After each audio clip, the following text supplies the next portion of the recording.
नमस्कार। पंजाब सक्सेस मंत्रा के इस शानदार यूट्यूब चैनल पर आप सभी का स्वागत है। और आज हम डिस्कस करेंगे एक न्यूज आइटम जो है ना, वो इतिहास और कला से संबंधित ये जो हमारा जो सेशन है, इसमें मैंने आज जो न्यूज आइटम रखी है एक बार उस पर नजर डाल लीजिए।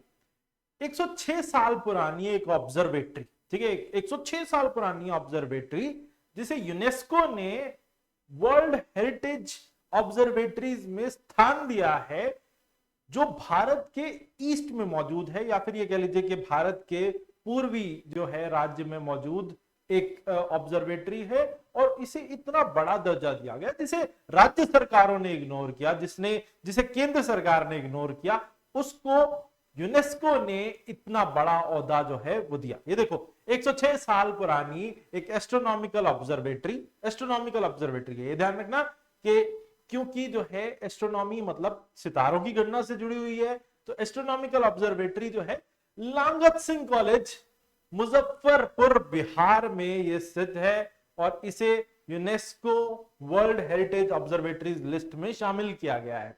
ऑब्जर्वेटरी पूर्वी भारत में अपनी तरह की इकलौती है। और देखिए ये देखो, ये लांगत सिंह कॉलेज है और यहां पर ये सिचुएटेड है। बात कर लेते हैं सबसे पहले यूनेस्को की। यूनेस्को एक स्पेशलाइज्ड एजेंसी है, यूनाइटेड नेशंस के अंतर्गत इसको बनाया गया, और इसको बनाने का मकसद था कि कला, साइंस और कल्चर के क्षेत्र में जो है वो आपसी सौहार्द बढ़ाने के लिए, पीस सिक्योरिटी बढ़ाने के लिए सभी देशों के बीच में इसका गठन किया गया था। ठीक है, तो आर्ट, कल्चर, साइंसेस, इन सभी क्षेत्रों में कॉपरेशन बढ़े, इस मकसद से इसको बनाया गया था। इसके तकरीबन 193 मेंबर स्टेट्स हैं, 11 एसोसिएट नेशंस या स्टेट्स हैं इसके। उसके अलावा कई intergovernmental organisation, non governmental organisation और प्राइवेट फर्म्स भी जो है इसके साथ पार्टनरशिप में है। उसके अलावा यूनेस्को की मैं अगर बात करूं तो यूनेस्को जो है वो इसका headquarter world heritage centre Paris France में लोकेटेड है। इसके 53 रीजनल ऑफिसेज हैं और इसके 199 नेशनल कमीशन हैं, जो इसकी वर्ल्ड वाइड प्रेजेंस को दिखाता है। यूनेस्को की बात मैं कर रहा हूं, ठीक है। अगर अब मैं वापस मुद्दे पर आता हूं। मुजफ्फरपुर बिहार में एक जगह है, एक डिस्ट्रिक्ट लोकेटेड है भारत में, बिहार में अभी भी। लेकिन बात जो है वो 1916 की है, जब 1916 में एक एस्ट्रोनॉमिकल ऑब्जर्वेटरी यहां पर लांगत सिंह कॉलेज में स्थापित की गई। देखिए इसके पीछे की कहानी को हम जान लेते कि इसको स्थापित कैसे किया गया। देखो भारत में एस्ट्रोनॉमी जो है वो इसकी बहुत ज्यादा इंपॉर्टेंस है। भारत में ना सितारों की गणना, इस पर बहुत ज्यादा विशेष ध्यान दिया गया। एशियंट टाइम से ही इस पर बहुत ज्यादा रिसर्च भी किया गया है। भारत में लोग जो है इसके बारे में बहुत रुचि भी लेते हैं। लेकिन मॉडर्न एरा में ये जो साइंस है ये कहीं खोती चली गई, और इसीलिए जो है इसको दोबारा से रिवाइव करने की जरूरत थी। अब प्रोफेसर रमेश चंद्र सेन, ये साहब प्रोफेसर रमेश चंद्र सेन, इन्होंने तकरीबन 1914 में इनके दिमाग में ख्याल आया कि भारत में भी जो है हमारे स्टूडेंट्स हैं, उनको सितारों का ज्ञान होना चाहिए, उनको भी एस्ट्रोनॉमी का गहन अध्ययन कराया जाना चाहिए। इसके लिए वो चाहते थे कि भारत में एक ऑब्जर्वेटरी स्थापित की जाए, ताकि हम यहां पर ही अपने स्टूडेंट्स को जो है वो एस्ट्रोनॉमी से जुड़ा हुआ ज्ञान दे सके। तो फिर ये जाकर मिले साहब जे मिचेल से। ये एक उस जमाने के एस्ट्रोनॉमर थे, ब्रिटिश एस्ट्रोनॉमर। इनसे मिले और इनसे कुछ मदद मांगी। इन्होंने कहा कि भाई जो है क्या आप हमारी जो है वो मदद करेंगे, क्योंकि हम चाहते हैं कि भारत में एक एस्ट्रोनॉमिकल ऑब्जर्वेटरी हम स्थापित करें। जे मिचेल साहब राजी हो गए। अब जब वो राजी हो गए तो फिर क्या था, 1915 में प्रोफेसर रमेश चंद्र सेन ने जो जरूरी इक्विपमेंट्स थे वो सब हासिल कर लिए। जैसे एक टेलीस्कोप बहुत जरूरी था एस्ट्रोनॉमिकल ऑब्जर्वेटरी के लिए। उसके अलावा जरूरत थी एक क्रोनोग्राफ की।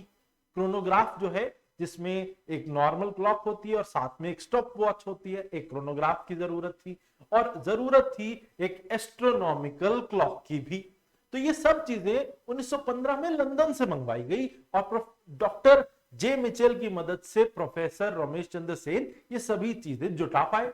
और फिर क्या था, 1916 में फाइनली ऑब्जर्वेटरी तैयार हो गई और ये शुरू हो गई। ठीक है, 1916 में मैंने बताया लांगत सिंह कॉलेज जो है बिहार में मुजफ्फरपुर जिले में इसकी शुरुआत कर दी गई। सन 1946 में यहां पर एक प्लानिटोरियम भी बनाया गया इसी कॉलेज के प्रांगण के अंदर। लेकिन 1970 के बाद से इसकी जो स्थिति थी वो लगातार बिगड़ती चली गई। ज्यादातर मशीनें जो हैं वो उन पर जंग लग गया और वो जंग में जो है वो चली गई। उसके बाद जो है सरकारों ने कोई जो इस पे ध्यान नहीं दिया। अब देखो कमाल की बात क्या है कि ये इतनी कमाल की चीज है, एक ऑब्जर्वेटरी भारत में जो है लोकेटेड, राज्य सरकारों में खासतौर पे बिहार सरकार ने इस पे बिल्कुल ध्यान नहीं दिया। उसके अलावा केंद्र सरकार की तरफ से भी इसको इग्नोर ही किया गया।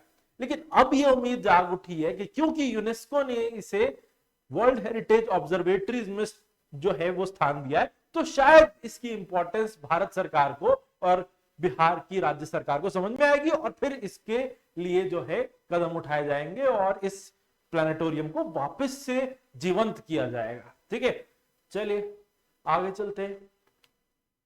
यूनेस्को वर्ल्ड हेरिटेज साइट्स और ऑब्जर्वेटरी जो भारत में, उनके बारे में मैं आखिर में आपको कुछ चीजें बता देता हूं। अगर भारत में बात करें तो कल्चरल और नेचुरल इंपॉर्टेंस की जो साइट्स हैं वो यूनेस्को वर्ल्ड हेरिटेज कन्वेंशन के तहत जो है उन्हें रिकॉग्नाइज किया जाता है। ये कन्वेंशन 1972 में एस्टैब्लिश किया गया था। इसके तहत भारत में 40 वर्ल्ड हेरिटेज साइट्स हैं और जिससे भारत जो है दुनिया भर में 6ठे स्थान पे आता है। मतलब वर्ल्ड हेरिटेज साइट्स के मामले में भारत 6ठे स्थान पे आता है। उसके अलावा मैं बात करूं तो 32 कल्चरल साइट्स हैं 40 में से, 7 नेचुरल साइट्स हैं और 1 मिक्स साइट है। जंतर मंतर आपने सुना होगा, जयपुर में स्थित है और ये यूनेस्को के वर्ल्ड हेरिटेज साइट्स में से एक है। ये जो जंतर मंतर है यहां पर 19 एस्ट्रोनॉमिकल इंस्ट्रूमेंट्स जो है वो एस्टैब्लिश लगाए गए हैं या स्थापित किए गए और इन सबको स्थापित करने वाले थे किंग सवाई जयसिंह द्वितीय। ठीक है, और अगर हम बात करें कि ये दुनिया का सबसे बड़ा स्टोन सनडायल भी है जो कहीं पर भी किसी भी जगह पे मौजूद है। मैं जंतर मंतर की बात कर रहा हूं। तो भारत में जो है एस्ट्रोनॉमी और एस्ट्रोनॉमी से जुड़ा हुआ जो ज्ञान है उसको बल मिलेगा अगर ये जो ऑब्जर्वेटरी जो है इस पे सरकार भी ध्यान दे, जैसे यूनेस्को ने इस पर ध्यान दिया। तो हमारे लिए बहुत अच्छी खबर है, शायद सरकारें जाग उठेंगी और कल एक नई सुबह होगी और शायद इस क्षेत्र में इस भारत के बच्चों को और भारत के स्टूडेंट्स को बहुत ज्यादा जो है वो कामयाबी हासिल होगी। चलिए आज के लिए इतना ही, फिर मिलेंगे। धन्यवाद और थैंक यू, बाय बाय।